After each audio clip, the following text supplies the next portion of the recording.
بسم اللہ الرحمن الرحیم۔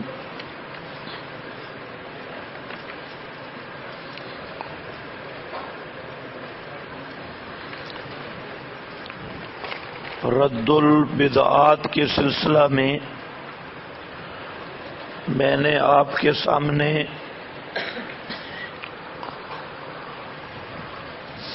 اصل مابین نزاع اور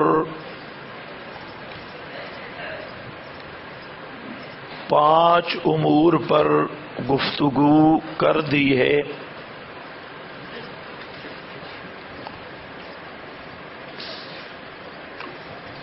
بدعت فی اللغہ، بدعت فی الاصطلاح، پھر بدعت اصطلاحی میں احداث فی الدین، الدین کی وضاحت، جس کا حاصل یہ نکلا کہ ہر وہ عقیدہ اور عمل جو نبی کریم صلی اللہ علیہ وسلم صحابہ سے ثابت نہیں، اس کو دین سمجھ کر کرنا یہ بدعت ہوگا۔ یہ بات تقریباً مکمل ہو چکی ہے۔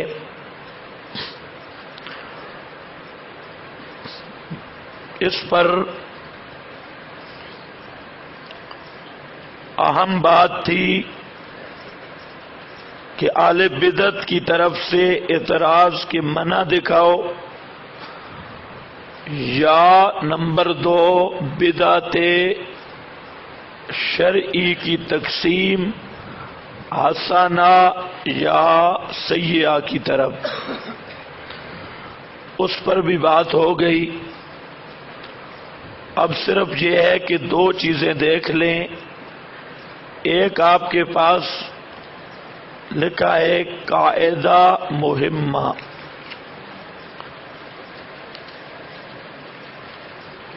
یہ پڑھی ہوئی چیزیں ہیں، صرف عبارات دیکھ لیں۔ بل مطابعت کما تکون فی الفعل تکون فی الترک، مطابعت جس طرح فعل میں ہے اسی طرح ترک میں بھی۔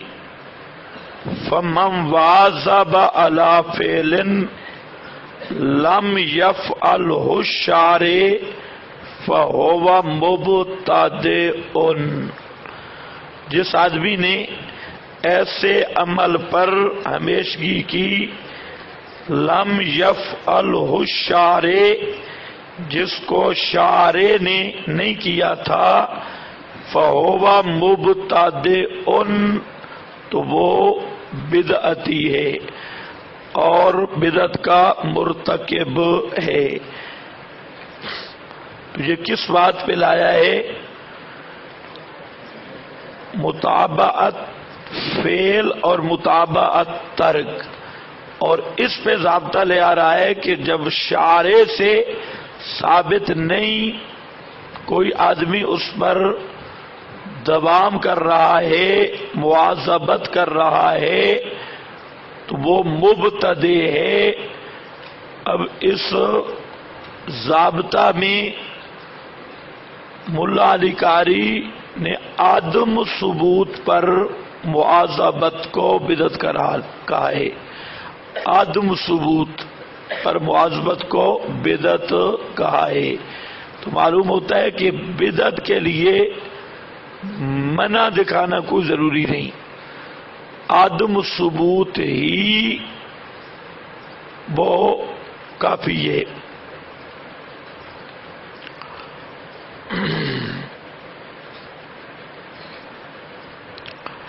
مرقات جلد 1 صفحہ 41، اسی طرح اشعۃ اللمعات جلد 1 صفحہ 20، اس پر بھی یہ عبارت موجود ہے۔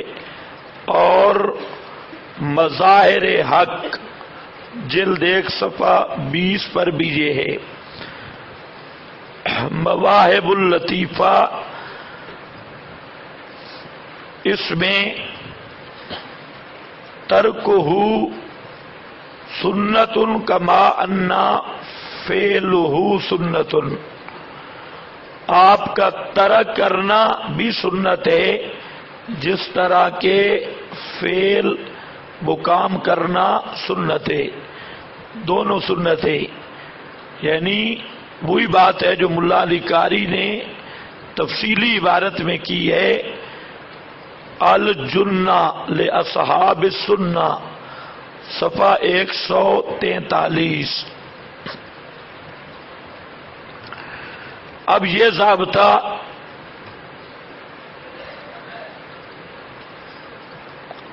تمام فقہا کا ہے اور بہترین قاعدہ ہے رد البدعات میں۔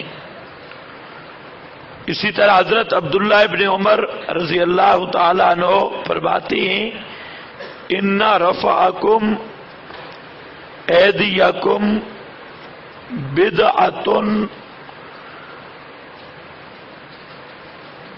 کہ تمہارا رفع یدین کرنا یہ بدعت ہے، ما زاد رسول اللہ صلی اللہ علیہ وسلم علی ھذا، آپ نے یہاں صدر سے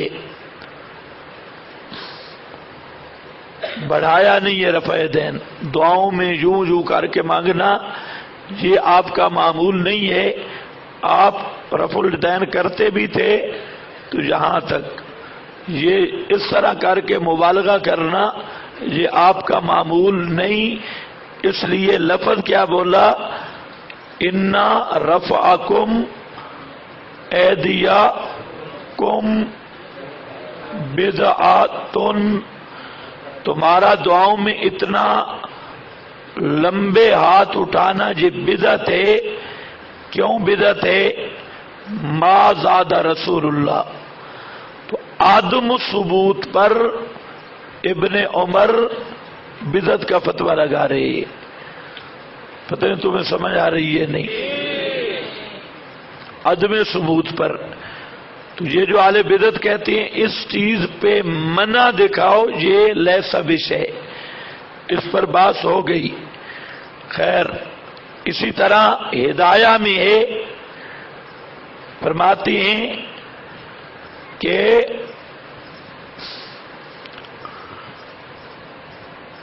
کراہت کی دلیل ہے، انہ لم یزد علی ذالک ولو لل کراہت لزاد تعلیما للجواز، آپ نے یہ کام نہیں کیا، کیوں نہیں کیا؟ اچھا اس لیے مکروہ ہے، لم یزد علی ذالک، آپ نے یہ کام نہیں کیا، نہیں بڑھایا تو یہ مکروہ ہے، ولو لل کراہت، اگر کراہت نہ ہوتی، لزادہ تعلیما للجواز، تو آپ تعلیم جواز کے لیے اس کو ضرور کرتے۔ ہمارا مقصد کیا ہے اس عبارت سے؟ کہ عدم ثبوت پر کراہت کا فتویٰ ہے، اور کراہت بھی کراہت تحریمی ہے جو مطلق ہو فقہ کی کتابوں میں، تو وہ کیا ہوتی ہے؟ کراہت تحریمی۔ اور یہ فتویٰ ہدایہ جلد 1 صفحہ 127، منیت المصلی صفحہ 102، اور البدائع والثنائے جلد 1 صفحہ 295۔ اسی طرح اگلی بات آ رہی ہے، یکرہ الدعاء عند ختم القرآن بجماعۃ لأن هذا لم ينقل عن النبی ولا عن الصحابہ، یہ فتاوی کبیری در مختار اور فتاوی ابراہیم شاہی، ابراہیم شاہی کنز الامال، ان سب کتب میں یہ فتویٰ لکھا ہے کہ یکرہ الدعاء عند ختم القرآن بجماعت، ختم قرآن پر اجتماعی دعا مانگنا یہ مکروہ ہے. مکروہ بھی کون سا ہوگا؟ مکروہ تحریمی. ہاں کیوں؟ دلیل کیا دی؟ لأن هذا لم ينقل عن النبی ولا عن الصحابہ. بات وہی آ رہی ہے، اس لیے مکروہ ہے کہ آپ نے منع کیا ہے.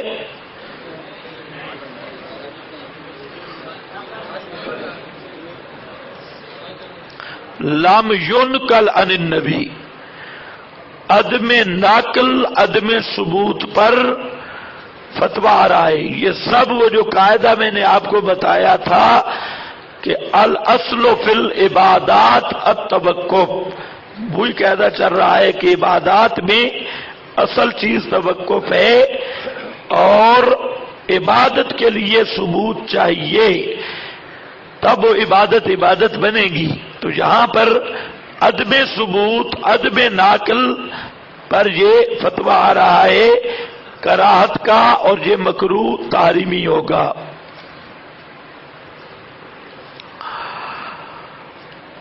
اور یہ سب فقہا لکھ رہے ہیں. اسی طرح مسئلہ ہے تمام فقہ کی کتب کا کہ طلوع فجر کے بعد فجر کی 2 رکعتوں کے علاوہ کوئی نماز نہیں پڑھ سکتا، یعنی نوافل وغیرہ. جو ہی فجر کا ٹائم داخل ہوگا تو وقت فجر میں 2 سنت 2 فرض، اس کے علاوہ نوافل نہیں پڑھ سکتا. اس کی دلیل لأنه لم يزد علیہما ماہر سے ہی علی الصلاۃ، اس لیے کہ رسول اللہ صلی اللہ علیہ وسلم باوجود کہ نماز پر آپ کا حرص تھا آپ نے زائد نہیں کیا. لم یزد، جب آپ نے اس پر نہیں بڑھایا تو اب 2 سنتوں کے علاوہ اس میں نوافل پڑھنا یہ کیا ہوگا؟ مکروہ یکرہ، اور یہی مکروہ تحریمی ہے. یکرہ ان یتنفل بعد طلوع الفجر باکثر من رکعتي الفجر لأنه لم يزد عليهما ما حرصه على الصلاة. ہدایہ جلد 1 صفحہ 70. اسی طرح لیس فی الکسوف خطبہ، یہ بھی ہدایہ ہے کہ صلاۃ الکسوف میں خطبہ نہیں. وجہ لأنه لم ينقل، اس لیے کہ ثابت نہیں. یہ بھی یہی ضابطہ آ رہا ہے کہ الاتباع کما تکون فی الفعل تکون فی الترک.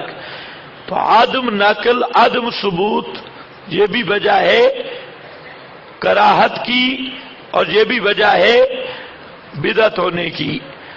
ہدایت. اچھا، اس کے بعد لا یتنفل فی المصلی قبل صلاۃ العید لأنہ لم یفعل ذالک ما حرصہ علی الصلاۃ.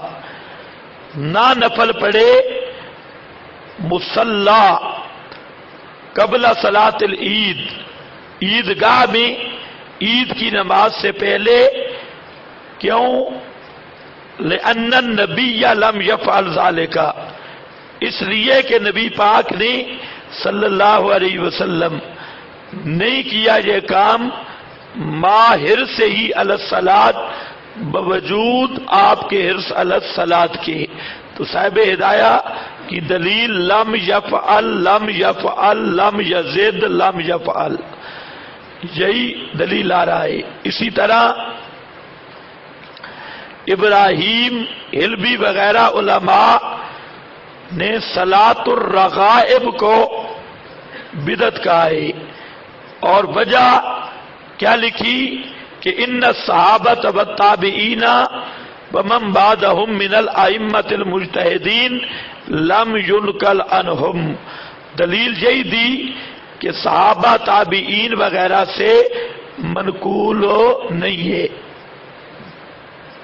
اسی طرح عالمگیری میں مسئلہ ہے کہ قرات الکافرون یعنی سورۃ الکافرون کی قرات آخری جمعہ میں مکروہ ہے، کیوں؟ لأنہا بدعۃ لم ينقل ذلك عن الصحابۃ والتابعین، یہ اس لیے بدعت ہے کہ یہ صحابہ اور تابعین سے ثابت نہیں ہے۔ تو یہ آپ کے پاس متعدد حوالہ جات میں صرف ایک مسئلہ ہے، قاعدہ ایک ہے کہ المتابعۃ کما یکون فی الفعل یکون فی الترک ایک، اور اس میں اہم بات یہ ہے کہ جتنے ہمارے حضرات ہیں انہوں نے جو بدعت کا فتویٰ دیا، عدم ثبوت، لم ينقل، لم یزد، لم یفعل، اس پر بدعت یا مکروہ تحریمی کا فتویٰ دے رہے ہیں، تو اہل بدعت کا وہ اعتراض ختم۔ وہ جو کہتے ہیں کہ منع دکھاؤ، منع دکھاؤ، تو یہاں منع دکھانا ضروری ہے یا ثبوت دکھانا ضروری ہے؟ جب ثابت نہیں تو اس کو دین سمجھنا یہ کیا بن جائے گا؟ بدعت۔ کل میں نے آپ کو بتایا، وہ کہتے ہیں حرج کیا ہے، اس کا جواب میں نے دے دیا۔ منع دکھاؤ، اس کا بھی دے دیا، اصولی جواب دے دیا۔ اب مسئلہ یہ ہے کہ اہل البدع سے یہ جو کہتے ہیں نا منع دکھاؤ، تو اور فائدہ ذکر کر رہا ہوں، منع بھی ہم دکھا دیتی ہے۔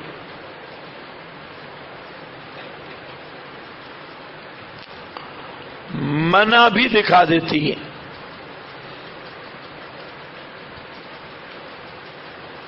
اس کا طریقہ یہ ہے کہ وہ نصوص، سب نصوص جو رد البدعات پر ہیں، رد البدعات پر، تو وہ سب منع ہی ہے نا، وہ منع کی دلیل ہے۔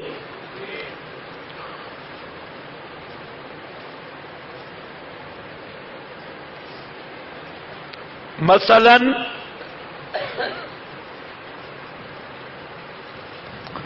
ہر وہ آیت جس میں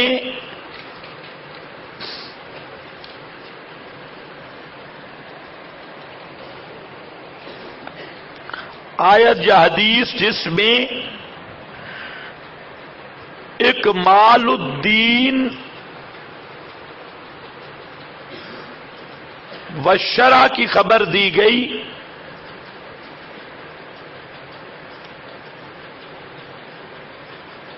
وہ سب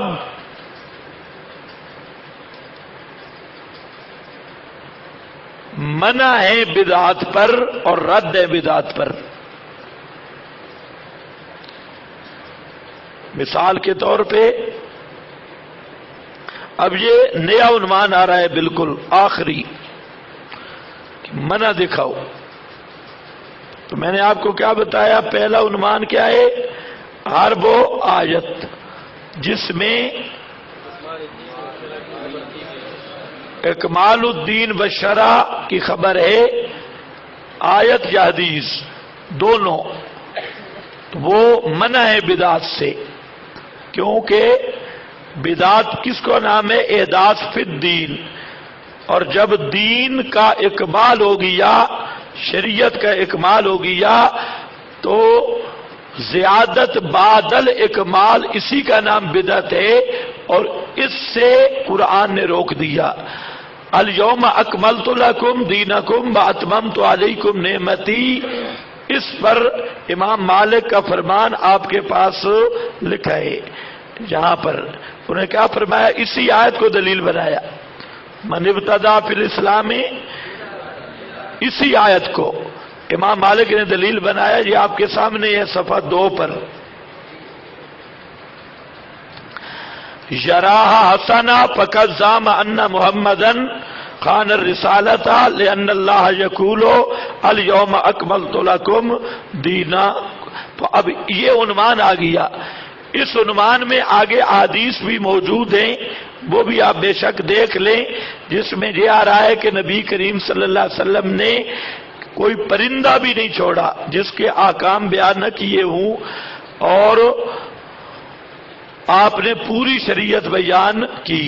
اس کے ساتھ آپ یہ بھی کہہ سکتے ہیں عوامی طرز پر کہ نبی کریم علیہ السلام نے استنجا اور پیشاب کرنے کا طریقہ بھی بتایا، جماع کرنے کی دعا بھی، بیوی سے ازدواجی تعلق کا طریقہ بھی بتایا، لیٹرین آنے جانے کی دعا بھی بتائی۔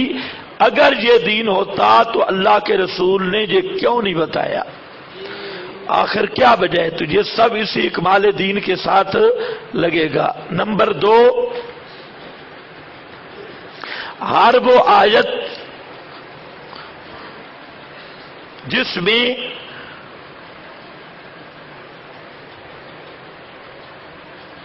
اتباع الہوا سے روکا گیا، وہ رد ہے بدعت پر، اور وہ منع کی دلیل ہے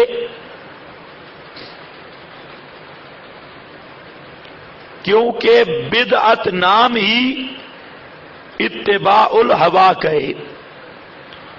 اتباع الہوا، خواہش کی اتباع۔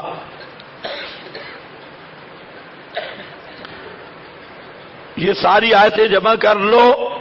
وَمَنْ أَضَلُّ مِمَّنِ اتَّبَعَ هَوَاهُ بغیر ہدی من اللہ۔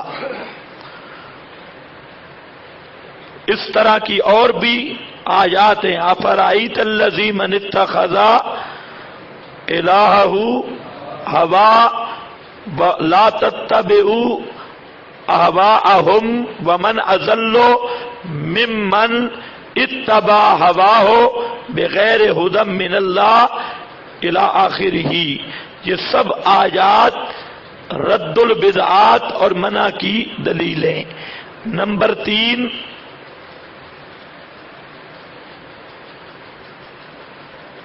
وہ تمام نصوص جن میں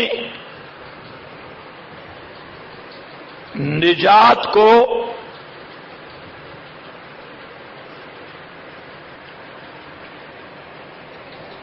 اطاعت اللہ، اطاعت الرسول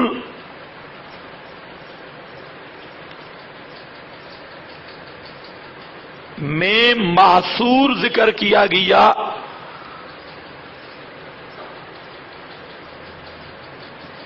وہ سب رد البدعات پر دلیلیں۔ یعنی وہ نصوص جن میں اللہ اور اس کے رسول کی اطاعت میں نجات کو منحصر بتایا گیا کہ نجات ان میں ہے۔ تمام اطاعت اللہ، اطاعت الرسول والی آیات، خواہ وہ لفظ عطف کے ساتھ ہیں یا بغیر عطف کے، یعنی الرسول کا میں نے آپ کو بتایا وہ 3 طرح کی ہیں۔ بعض وہ ہیں کہ الرسول کا عطف ہے لفظ اللہ پر، اور بعض وہ ہیں اطیعوا الرسول، اطیع اللہ، اطیع الرسول، دونوں مقام پہ فعل مذکور ہے۔ اور بعض وہ ہیں من یطع الرسول فقد اطاع اللہ، اور اسی طرح بعض وہ ہیں کہ یا ایھا الذین آمنوا اطیعوا اللہ واطیعوا الرسول واولی الامر منکم۔ تو یہ جتنی ہیں طاعت اللہ، طاعت الرسول کی نصوص، وہ سب رد ہیں بدعت پر کہ اللہ تعالی نے نجات کو اطاعت میں بد کیا، اور جو بدعت ہے یہ نہ اللہ کی اطاعت ہے نہ رسول کی اور نہ اولی الامر، کسی کی اطاعت نہیں، یہ شیطان اور ہوا کی اتباع ہے۔ تو وہ ساری ایتیں آپ پڑھ سکتے ہیں جن میں اللہ تعالیٰ نے رسول صلی اللہ علیہ وسلم کی اتباع اور اطاعت کا حکم دیا۔ کتنے ہو گئے؟ نمبر 4، چوتھا،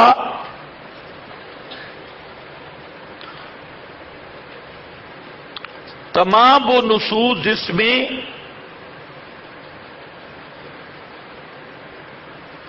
اللہ اور رسول کی معصیت سے روکا گیا یا معصیت پر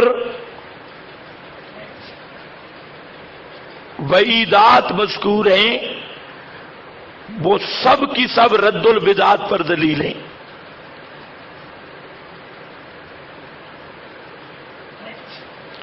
کیونکہ بدعت اللہ اور اس کے رسول کی معصیت اور نافرمانی کا نام ہے، اس لیے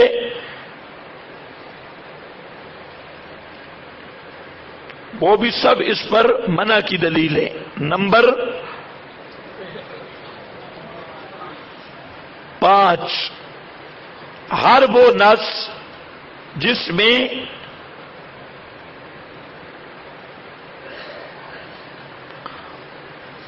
تزیین العمل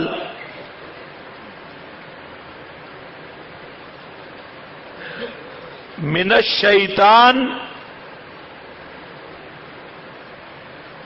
مذکور ہوا ہے، تزیین العمل من الشیطان، افمن زین له سوء عمله فرآہ حسنا افمن کان علی بینۃ من ربہ کمن زین له سوء عمله واتبعوا اہواءہم۔ تو یہ تزیین کس کو کہتے ہیں؟ بری چیز کو خوبصورت کر کے پیش کرنا، بری چیز کو، گندی چیز کو اچھے کیپسول میں پیش کرنا۔ تو ہر بدعت کا یہی حال ہے کہ بدعت ہوتا معصیت گناہ، لیکن اس پر لیبل ادب اور قربت کا لگا ہوتا ہے، اور گندے کام کو سونی صورت میں پیش کیا جاتا ہے۔ اس لیے تمام وہ نصوص بہت ساری بنیں گی جن میں اللہ تعالیٰ نے اس تزیین شیطانی کا ذکر کیا کہ شیطان برے عمل کو اچھے لباس میں پیش کرتا ہے، تو ہر وہ آیت رد علی البدع ہے، کیونکہ ہر بدعت کی یہی صورت حال ہے کہ وہ خنثی کا میک اپ ہے۔ کوئی سمجھے ہو کہ نہیں سمجھے؟ خنثی کا میک اپ سمجھاؤں یا سمجھ جاؤ گے؟ چلو، تو وہ اس کا اندر کچھ اور ہے، نرا فراڈ ہے، اوپر سے کچھ اور رنگ روغن ہے۔ اس لیے ہر بدعت یہی ہے، اور یہ فمن زین لہ سوء عملہ فرآہ حسنا، رد بدعت حسنا پر یہ ایتے پیش کرنے میں صحیح چس سے رآہ حسنا، اس کو کہہ رہا ہے یہ حسنا، کرتا بدعت ہے سمجھتا حسنا ہے، اس سے بڑا پاپی بے ایمان کون ہوگا؟ تو یہ ہے افمن زین لہ سوء عملہ۔ ہاں کتنے ہو گئے بھائی؟ 6 نمبر پورے کر لو۔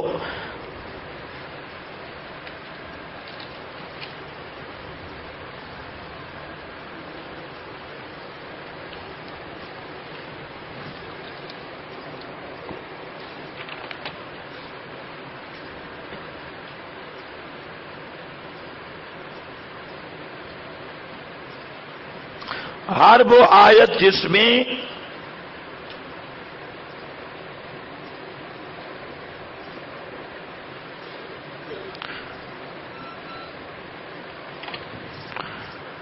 اتباع محمدی کا حکم ہے،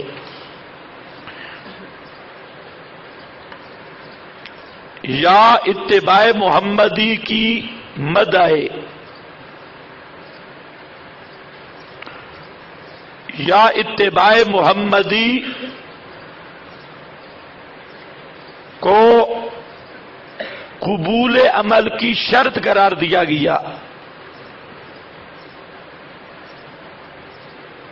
قبول عمل کی شرط قرار دیا گیا، وہ سب کی سب رد ہیں بدعات پر، اور منع ہے بدعات پر۔ صرف آیت نہیں، حدیث بھی ساتھ۔ میں نے آپ کے سامنے ذکر کیا تھا ان کنتم تحبون اللہ، تو جہاں قبول عمل کے لیے اتباع محمدی شرط ہے وہاں پوری بات وہ ساتھ لے آؤ، اب وہ دوبارہ تقریر نہیں ہوتی۔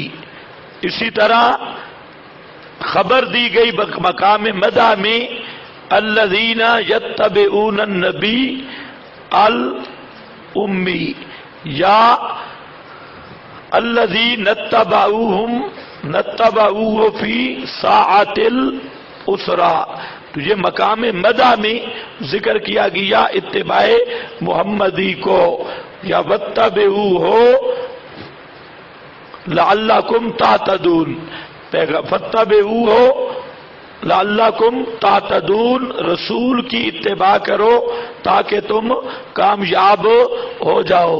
تو یہ اتباع والی سب آیات، کیونکہ اتباع کے بارے میں آپ نے پڑھ لیا نا، 2 رکن ہیں، ترک میں بھی فعل میں بھی، تو یہ ہر بدعت پر رد ہوگی آیات اتباع، چاہے جن میں آپ کی اتباع کا حکم دیا گیا یا جن آیات میں آپ کی اتباع کی مدح کی گئی یا جن آیات میں عمل کی قبولیت کو، آپ کی اتباع کو عمل کی قبولیت کے لیے شرط قرار دیا گیا۔ کتنے ہو گئے؟ 6۔ یہ 6 تو عنوان ہیں۔ اب ان 6 عنوانوں پر آیات قرآن پاک میں آپ نے خود جمع کرنی ہے۔ ہم نے تقریباً 2-3 سال پہلے جمع کی تھی، بالکل کی تھی، مجھے یاد آ رہا ہے، ہاں کوئی 100 کے قریب آیات بنی تھی۔ تو یہ سب کی سب آیات جو ہیں یہ رد علی البدعات ہے۔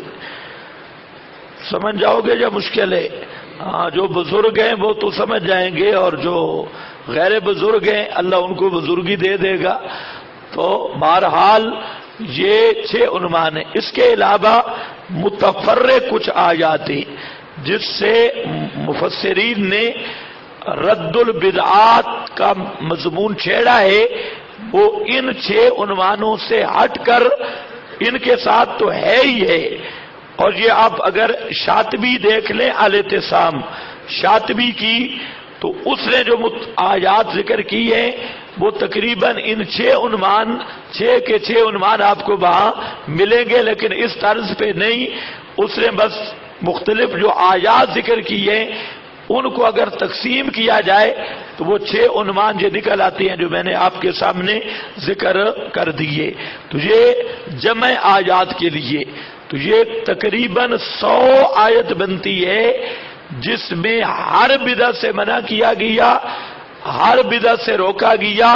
تو اہل بدعت کا یہ کہنا کہ ہم فلانا کام کرتے ہیں لہذا منع دکھاؤ، ہم فلانا کام کرتے ہیں لہذا منع دکھاؤ، تو یہ پوری 100 آیت آپ منع پہ پڑھ سکتے ہیں ان کے خلاف کہ ان آیات میں اللہ نے ہر بدعت سے منع کیا اور نجات کو اللہ رسول کی اطاعت یعنی دین کے اندر منحصر کیا ہے، اور احداث فی الدین پر لعنت کی ہے اور اس کو رد کر دیا ہے اور اس کو کار شیطان عمل شیطان قرار دیا ہے۔ تو یہ چیز آ گئی 6 عنوانوں پر۔ 7ویں چیز وہی ہے متفرق، آپ کے پاس کچھ لکھی ہے، مثال کے طور پر یہ جو آیا قرآن کریم میں ام لہم شرکاء شرعوا لہم من الدین ما لم یأذن بہ اللہ، یہ جس طرح شرک فی الحاکمیت پر رد دیں۔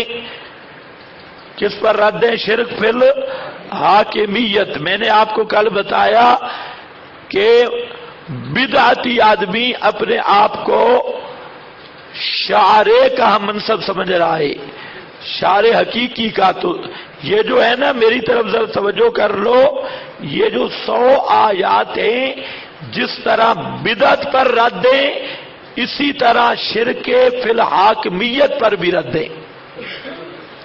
کوئی سمجھے ہو میری بات؟ ذرا توجہ سے سن لو۔ یہ صرف بدعت پہ رد نہیں بلکہ شرک فل، بولتے کیوں نہیں ہو؟ شرک فی الحاکمیت کا آپ کو نہیں پتا؟ اگر ان آیات پہ آپ غور کریں، یہ پوری 100 آیت، 100 کی 100 آیت، جیسے کیونکہ بدعت بھی ایک قسم کے شرک فی الحاکمیت ہے، بدعتی بھی ایک متوازی قانون پیش کر رہا ہے، ایک متوازی دین پیش کر رہا ہے، تو بدعت بھی ایک شعبہ ہے شرک فی الحاکمیت کا۔ بات تو سمجھنے کی ہے، اللہ کرے سمجھ آ جائے، تو ایک جز ہے بدعت شرک فی الحاکمیت کی، اور شرک فی الحاکمیت عام ہے اور بدعت یہ خاص ہے۔ تو خیر عام خاص کی نسبت ہے، ایک جز یہ بھی فرض بنتا ہے، تو یہ آیات صرف بدعت پہ رد نہیں ہوں گی بلکہ شرک فی الحاکمیت پر بھی رد ہوں گی۔ اچھا، متفرق ام لہم شرکاء، کیا ہیں ان کے لیے شرکاء شرعوا لہم من الدین ما لم یعظم بہ اللہ، جنہوں نے مقرر کیا ان کے لیے دین، دیکھو آگے کیا ہے، جس دین سے منع کیا تھا یا جس کی اجازت نہیں دی تھی؟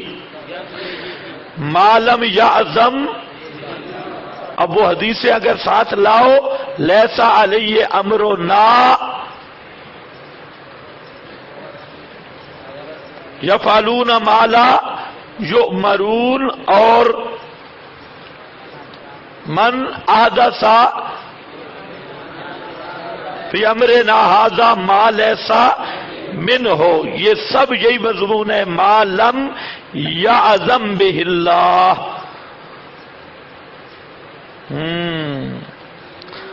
میرا ایک دعویٰ آپ کو یاد ہوگا کہ ہر حدیث کا ماخذ قرآن ہے، ہر حدیث صحیح کا ماخذ کیا ہے؟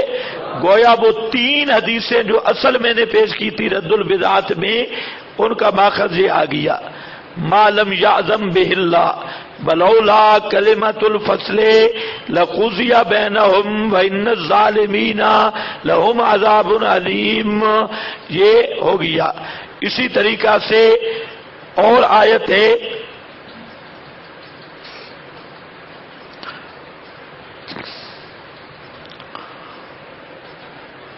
یہ آپ کے پاس اسی صفحہ پہ ہے،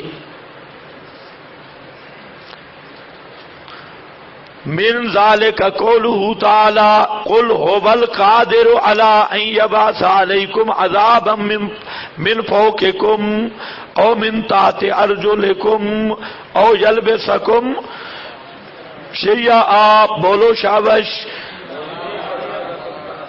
اللہ قادر ہے یہ کہ بھیجے اوپر تمہارے عذاب آسمان سے یا تمہارے پاؤں کے نیچے سے، یا کر دے تمہیں ٹکڑے ٹکڑے، شیعے تمہیں بنا دے، ویوزی کا، اور چکھائے باز کو باس باز کی۔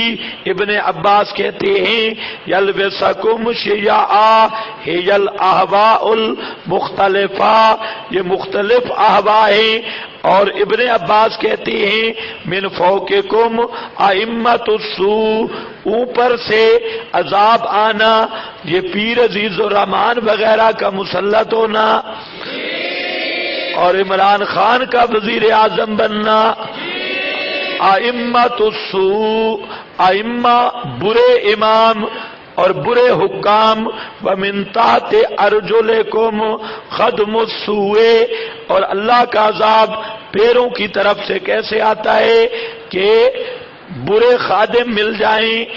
اور تو جہاں پر اس آیت کو شاطبی لایا ہے رد البدعات میں، رد البدعات، اس میں اور چیز بھی پکی ہو گئی کہ الاہواء المختلفہ، الاہواء کا اطلاق بدعت پہ کیا ہے امام شاطبی رحمہ اللہ نے۔